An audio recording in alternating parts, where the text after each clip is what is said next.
राधा वल्लभ श्री हरिवंश श्री राधा चरितामृतम भाग 2। राधे चलो अवतार लें। जय हो जगत पावन प्रेम की, जय हो उस अनवर्चनीय प्रेम की, उस प्रेम की जय हो जिसे पाकर कुछ पाने की कामना ही नहीं रह जाती। उस चाह की जय हो जिस प्रेम चाह से कामना रूपी पिशाचिनी का पूर्ण रूप से नाश हो जाता है। और अंत में हे यादव कुल के वंशधर वज्रनाभ, तुम जैसे प्रेमी की भी जय हो, जय हो, जय हो। महर्षि सांडिल्य से श्री राधा चरित सुनने की इच्छा प्रकट करने पर महर्षि के आनंद का ठिकाना नहीं रहा। वो उस प्रेम सिंधु में डूबने और उभरने लगे थे। हे द्वारकेश के प्रपोत्र, मैं क्या कह पाऊँगा उस श्री राधा चरित्र को, जिन श्री राधा का नाम लेते हुए श्री सुखदेव जी जैसे परमहंस को समाधि लग जाती है। वो कुछ बोल नहीं पाते हैं। हाँ, प्रेम अनुभूति का विषय है। हे वज्रनाभ, ये वाणी का विषय नहीं है। कुछ देर मौन होकर फिर हंसते हुए बोलना प्रारंभ करते हैं महर्षि सांडिल्य। हाँ हाँ हाँ हाँ, गूंगे के स्वाद की तरह है ये प्रेम। गूंगे को गुड़ खिलाओ और पूछो बता कैसा है, क्या वो कुछ बोलकर बता पाएगा? हाँ, वो नाच कर बता सकता है, वो उछल कूद करके बता सकता है, पर बोले क्या? ऐसे ही हे वत्स, तुमने मुझसे ये क्या जानना चाहा? तुम कहो तो मैं वेद का संपूर्ण वर्णन करके तुम्हें बता सकता हूँ। तुम कहो तो पुराण, इतिहास या वेदांत गुण प्रतिपादित तत्व का वर्णन करना मुझ सांडिल्य को अशक्य नहीं है। पर प्रेम पर मैं क्या बोलूँ? प्रेम की परिभाषा क्या है? परिभाषा तो अनंत है। प्रेम की अनेक कही गई हैं। अनेकानेक कवियों ने इस पर कुछ न कुछ लिखा है, कहा है, पर सब अधूरा है, क्योंकि प्रेम की पूरी परिभाषा आज तक कोई लिख ना सका। पूरी परिभाषा मिल ही नहीं सकती, क्योंकि प्रेम वाणी का विषय ही नहीं है, ये शब्दातीत है। इतना कहकर महर्षि सांडिल्य फिर मौन हो गए थे। हे महर्षियों में श्रेष्ठ सांडिल्य, आपने प्रेम के लिए जो कुछ कहा वो तो ब्रह्मा के लिए कहा जाता है। तो क्या प्रेम और ब्रह्म एक ही हैं?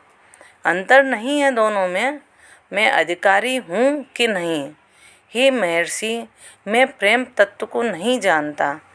आप कृपा करके, कृपा हो तो मैं जानना चाहता हूँ, यानी अनुभव करना चाहता हूँ कि आप कृपा करें। हाथ जोड़कर श्री कृष्ण के प्रपोत्र वज्रनाभ ने महर्षि सांडिल्य से कहा, हाँ, प्रेम और ब्रह्म में कोई अंतर नहीं है। कुछ देर कालिंदी यमुना को देखते हुए मौन हो गए थे महर्षि। नहीं नहीं, ब्रह्म से भी बड़ा है प्रेम, मुस्कुराते हुए बोले महर्षि सांडिल्य। तभी तो वह ब्रह्म अवतार लेकर आता है, केवल प्रेम और प्रेमियों के लिए। उस प्रेम, उस ब्रह्म को भी नचाने की हिम्मत रखता है। क्या नहीं नचाया? क्या इसी ब्रजभूमि में गोपियों ने, उन अहीर की कन्याओं ने माखन खिलाने के बहाने से उस ब्रह्म को अपनी बाहों में भरकर उस सुख को लूटा है, जिस सुख की कल्पना भी ब्रह्मा, रुद्र इत्यादि नहीं कर सकते। उन गोपियों के आगे वो ब्रह्म नाचता है। आहा, ये है प्रेम देवता का प्रभाव। नेत्रों से झरझर अश्रु बहने लग जाते हैं महर्षि के ये सब कहते हुए। कृष्ण कौन है? शांत भाव से पूछा था वज्रनाभ ने ये प्रश्न। चंद्र हैं कृष्ण। महर्षि आनंद में डूबे हुए हैं। कहाँ के चंद्र? वज्रनाभ ने फिर पूछा। श्री राधा रानी के हृदय में जो प्रेम का सागर उमड़ता रहता है, उस प्रेम सागर में से प्रकटा हुआ है चंद्र, ये कृष्ण। महर्षि ने उत्तर दिया। श्री राधा रानी क्या हैं फिर? वज्रनाभ ने फिर पूछा। वो भी चंद्र हैं, पूर्ण चंद्र महर्षि का उत्तर है। कहाँ के चंद्र? वज्रनाभ आनंदित हैं पूछते हुए। वत्स वज्रनाभ, श्री कृष्ण के हृदय समुद्र में जो संयोग वियोग की लहरें चलती और उतरती रहती हैं, उसी समुद्र में से प्रकटा चंद्र हैं ये श्री राधा। तो फिर ये दोनों राधा कृष्ण कौन हैं? दोनों चकोर हैं और दोनों ही चंद्रमा हैं। कौन क्या है, कुछ नहीं कहा जा सकता। इसे इस तरह से माना जाए, राधा ही कृष्ण हैं और कृष्ण ही राधा हैं। क्या वज्रनाभ प्रेम की उस उच्चावस्था में अद्वैत नहीं घटता? वहाँ कौन पुरुष और कौन स्त्री? उसी प्रेम की उच्च भूमि में विराजमान हैं ये दोनों अनादि काल से। इसीलिए राधा कृष्ण दोनों एक ही हैं। ये दो लगते हैं पर है नहीं। हे वज्रनाभ, जो इस प्रेम रहस्य को समझ जाता है वह योगियों को भी दुर्लभ प्रेमा भक्ति को प्राप्त करता है। इतना कहकर भाव समाधि में डूब गए थे महर्षि सांडिल्य। हे राधे, जय श्री कृष्ण, जय राधे राधे। ये आवाज़ काफ़ी देर से आ रही है, देखो तो कौन है? विशाखा सखी ने ललिता सखी से कहा, कहो ना, ज़्यादा शोर न मचाएं। वैसे भी हमारे प्यारे आज उदास हैं, उनका कहीं मन भी नहीं लग रहा। पर ऐसा क्या हुआ? ललिता सखी ने विशाखा सखी से पूछा। प्यारे अपनी प्राण प्रिया श्री जी को चंद्रमा दिखा रहे थे और दिखाते हुए बोले, हे प्यारी, तुम्हारा मुख तो चंद्रमा की तरह है मेरो प्यारी। बस रूठ गई हमारी राधा प्यारी, विशाखा सखी ने कहा। पर इसमें रूठने की क्या बात है? ललिता सखी फूलों की सेज लगा रही थी और पूछती भी जा रही थी। जब प्यारे ने अपनी प्राण प्यारी राधिका से उनके चिबुक में हाथ रखकर उनके कपोल को छूते हुए कहा, चंद्र की तरह मुख है तुम्हारो प्यारी। ओह, तो क्या मेरे मुख में कलंक है? मेरे मुख में काला धब्बा है? बस श्री राधा प्यारी रूठ गईं। ओह, ललिता सखी भी दुखी हो गईं। पर श्याम सुंदर को ये सब कहने की ज़रूरत ही क्या थी? पर श्री राधा रानी को भी बात बात में मान नहीं करना चाहिए। विशाखा सखी ने कहा, प्रेम बढ़ता है, प्रेम के उतार चढ़ाव में ही तो प्रेम का आनंद है। यही तो प्रेम का रहस्य है, रूठना फिर मनाना, फिर रूठना फिर मनाना। श्री राधे, जय राधे, राधे राधे, जय श्री कृष्ण, जय राधे राधे। अरे अब तू जा और देख ये कौन आवाज़ लगा रहा है। कह दे हमारे श्याम सुंदर अभी उदास हैं क्योंकि उनकी आत्मा आज रूठ गई हैं, अब वो मनावेंगे। जा ललिते, जा कह दे।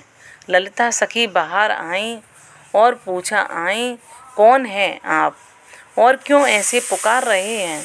क्या आपको पता नहीं है ये निकुंज है? श्याम सुंदर अपनी एलादनी के साथ बिहार में रहते हैं। हमें पता है सखी, हमें सब पता है, पर हम एक प्रार्थना करने आए हैं। हम लोग उन तीनों देवताओं ने हाथ जोड़कर प्रार्थना की ललिता सखी से। पर कुछ सोचती हुई ललिता सखी बोली, आप लोग कौन हैं? हम तीनों देव हैं, ब्रह्मा, विष्णु और महेश। अच्छा, आप लोग सृष्टिकर्ता, पालनकर्ता और संहार करता हैं। ललिता सखी को देर न लगी समझने में। फिर कुछ देर बाद बोली, पर आप किस ब्रह्मांड के ब्रह्मा, विष्णु और शंकर हैं? क्या? ब्रह्मा चकित थे। क्या ब्रह्मांड भी अनेक हैं? ललिता सखी हंसी। अनंत ब्रह्मांड हैं हे ब्रह्मा जी। प्रत्येक ब्रह्मांड के अलग अलग विष्णु होते हैं, अलग अलग ब्रह्मा होते हैं और अलग अलग शंकर होते हैं। आप ये बताइए कि आप किस ब्रह्मांड के ब्रह्मा, विष्णु, महेश हैं? कोई उत्तर नहीं दे सके तो आगे आए भगवान विष्णु ने कहा, हे सखी ललिते, हम उस ब्रह्मांड के तीनों देव हैं जहाँ का ब्रह्मांड 52 भगवान के पद की चोट से फूट गया था। ओह, अच्छा बताइए यहाँ क्यों आए हैं? ललिता सखी ने पूछा। पृथ्वी में हाहाकार मचा है, कंस जरासंध जैसे राक्षसों का अत्याचार अब चरम पर पहुंच गया है। वैसे हम लोग चाहते तो एक एक अवतार लेकर उनका उद्धार कर सकते थे, पर ब्रह्मा चुप हो गए। तब भगवान शंकर आगे आए और बोले, हम श्री श्याम सुंदर के अवतार की कामना लेकर आए हैं सखी। उनका अवतार हो और हम सबको प्रेम का स्वाद चखने को मिले। भगवान शंकर ने प्रार्थना की, और हम लोगों के साथ साथ अनंत योगी जन हैं, अनंत ज्ञानी जन हैं। हे अनंत भक्तों की ये इच्छा है कि श्री श्याम सुंदर की दिव्य लीलाओं का आस्वादन पृथ्वी में हो। भगवान विष्णु ने ये बात कही। ठीक है, आप लोग जाइए, मैं आपकी प्रार्थना श्याम सुंदर तक पहुंचा दूंगी।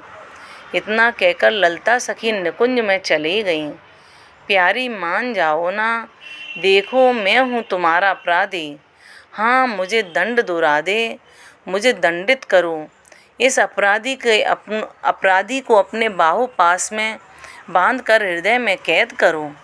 हे वज्रनाभ, उस नित्य निकुंज में आज रूठ गई हैं श्री राधा प्यारी और बड़े अन्य विनय कर रहे हैं श्याम सुंदर, पर आज राधा प्यारी नहीं मान रही हैं।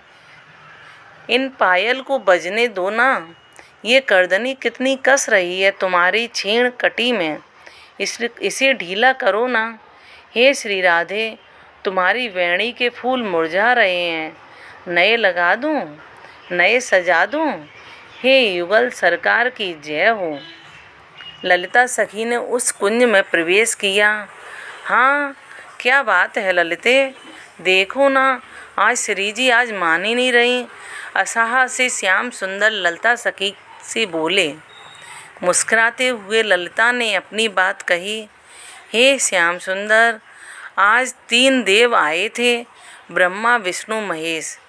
क्यों आए थे? श्याम सुंदर ने पूछा। पृथ्वी में त्राही त्राही मची हुई है, कंसाद राक्षसों का आतंक। ललिता आगे कुछ और कहने जा रही थी, पर श्याम सुंदर ने रोक दिया।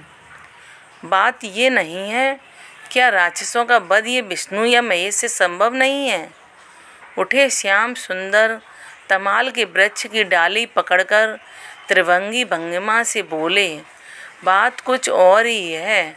हाँ, बात ये है कि वो लोग और अन्य समस्त देवता, समस्त ज्ञानीजन, योगीजन, भक्तजन आपकी इन प्रेममयी लीलाओं का आस्वादन पृथ्वी में करना चाहते हैं, ताकि दुखी मनुष्य, आशा पास में बंधा जीव, महत्वाकांक्षा की आग में झुलसता हुआ जीव जब आपकी प्रेमपूर्ण लीलाओं को देखेगा, सुनेगा, गाएगा, तो क्या कहना चाहते थे वो 3 देव? श्याम सुंदर ने ललिता की बात को बीच में ही रोककर स्पष्ट जानना चाहा। आप अवतार लें, पृथ्वी में आपका अवतार हो। ललिता सखी ने हाथ जोड़कर कहा, ठीक है, मैं अवतार लूँगा। श्याम सुंदर ने मुस्कुराते हुए अपनी प्रियतमा श्री राधा रानी की ओर देखते हुए कहा। चौंक गई थी श्री राधा रानी, मानो प्रश्नवाचक नज़र से प्रीतम को देखा था और मानो कह रही हों, मेरे बिना आप अवतार लोगे? नहीं नहीं प्यारी, आप तो मेरी हृदयेश्वरी हो, आपको तो चलना ही पड़ेगा। श्याम सुंदर ने फिर अन्य विनय प्रारंभ कर दिया था। नहीं प्यारे, अपने हाथों से श्याम सुंदर के कपोल छूते हुए श्री राधा ने कहा, पर क्यों? क्यों राधे? क्योंकि जहाँ श्री धाम वृंदावन नहीं, गिरी गोवर्धन नहीं और मेरी प्यारी प्यारी ये यमुना नहीं, इतना ही नहीं मेरी ये सखियाँ, इनके बिना मेरा मन कहाँ लगेगा? तो इन सबको मैं पृथ्वी में ही स्थापित कर दूं तो? आनंदित हो उठी थी राधा रानी। हाँ, फिर मैं ज़रूर जाऊंगी, पर लीला है प्यारी, याद रहे, विरह वियोग की पराकाष्ठा का दर्शन आपको कराना होगा इस जगत को। प्रेम क्या है, प्रेम किसे कहते हैं, इस बात को समझाना होगा इस जगत को। श्याम सुंदर ने कहा, हे वज्रनाभ, नित्य निकुंज में अवतार की भूमिका तैयार हो गई थी। महर्षि सांडिल्य से ये सब निकुंज का वर्णन सुनकर चकित भाव से यमुना जी की लहरों को देखते जा रहे थे वज्रनाभ। हे श्री राधे वृषभान भूपतने, हे पूर्ण चंद्रानने। जय श्री हरवंश, राधा वल्लभ श्री हरवंश।